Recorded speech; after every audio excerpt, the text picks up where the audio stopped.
మనం మరో పురాతన కోనేరును రక్షించాం. దయచేసి ఈ వీడియోను కనీసం 5 మందికి షేర్ చేయండి. కామెంట్ బాక్స్ ని జై శ్రీరామ్ అనే నామంతో నింపేయండి. మన వారసత్వ సంపద అయినటువంటి ఈ పురాతన కోనేరును చెత్తా చెదారంతో మద్యం సీసాలతో నింపేస్తున్నారు. మలమూత్ర విసర్జనలు చేస్తున్నారు. ఇంకొన్ని సంవత్సరాల్లో ఇది పూర్తిగా చెత్తతో నిండి కనుమరుగైపోతుంది. తక్షణమే దీన్ని శుభ్రం చేసి మళ్ళీ పూర్వ వైభవానికి తీసుకొద్దాం రండి అని వీడియో ద్వారా పిలుపునిస్తానే వందలాది మంది వాళ్లకు ఉన్న ముఖ్యమైన పనులన్నీ పక్కన పెట్టేసి వందల వేల కిలోమీటర్లు ప్రయాణించి వచ్చి ఇక్కడ శ్రమదానం చేశారు. ఇంతకాలం ఇలా చెత్తతో నిండి ఉన్న కోనేరును ఇంత అందంగా మార్చేశాం. ఇన్ని రోజులు ఇంత అందాన్ని చెత్తతో కప్పివేశారు. ఇలాంటి దుస్థితిని మన పురాతన ఆలయాలు భారతదేశ వ్యాప్తంగా ఎదుర్కొంటున్నాయి. మనం వీటిని ఇలా వదిలేయడం వల్ల దొరికిందే ఛాన్స్ అంటూ చాలా చోట్ల ఇలాంటి పురాతన కోనేరులను బావులను మట్టితో కప్పేసి వీటి స్థలాన్ని ఆక్రమిస్తున్నారు. ఇప్పటికే ఎన్నో పురాతన కట్టడాలు కనుమరుగైపోయాయి. సోదరా, ఈ వీడియో చూస్తున్నా నీకే చెప్తున్నా, మీ గ్రామంలో మన ఆలయాలు ఇలా చెత్తతో నిండి ఉంటే వెంటనే అక్కడికి వెళ్లి వీడియో తీసి సోషల్ మీడియాలో అప్లోడ్ చేయి. శుభ్రం చేసి వీటిని కాపాడుకుందాం రండి అని పిలుపునివ్వు. నేను పిలిస్తే ఎవరు వస్తారులే అని మాత్రం ఆలోచించకు. మన సంకల్పం గొప్పదైతే సాధ్యం కానిదంటూ ఏది లేదు. ఖచ్చితంగా ఆ భగవంతుడు నీకు తోడవుతాడు. నీ వెంట 10 మందిని నడిపిస్తాడు. నువ్వు అలా ఒక అడుగు ముందుకు వేసి వీడియో చేస్తే నీకు అండగా నా పూర్వ సంపద రక్షక సేన టీం కూడా నిలబడుతుంది. ఒకసారి ఈ దృశ్యాన్ని చూడు. ఈ దివ్యాంగులు, చిన్న పిల్లలు,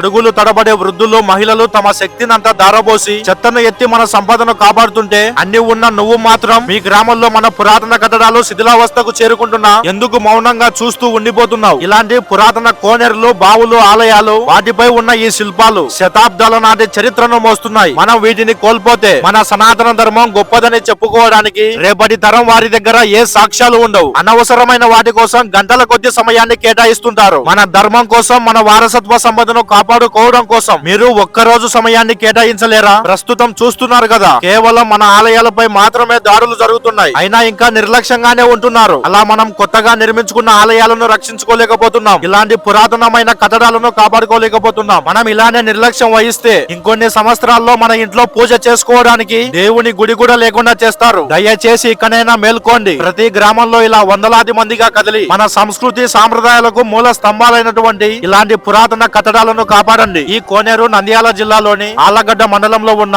ఆర్ కృష్ణాపురం అనే గ్రామంలో ఉంది. ఈ కోనేరు శుభ్రం చేయడానికి వచ్చిన వారందరికీ భోజనాలు ఏర్పాటు చేసిన వారికి మరియు ఈ కోనేరు శుభ్రం చేయడంలో ఎంతో శ్రమించి చుట్టూ ముగ్గులు వేసి శిల్పాలను పసుపు కుంకుమలతో అలంకరించి ఈ కోనేరుకు మరింత పూర్వ వైభవాన్ని తీసుకొచ్చిన మన గుడి మనబడి టీం వారికి, ముఖ్యంగా మాకు ఇక్కడ అన్ని సౌకర్యాలు చూసుకున్న ఆర్ కృష్ణాపురం గ్రామస్తులకు పాదాభివందనం. జై శ్రీరామ్.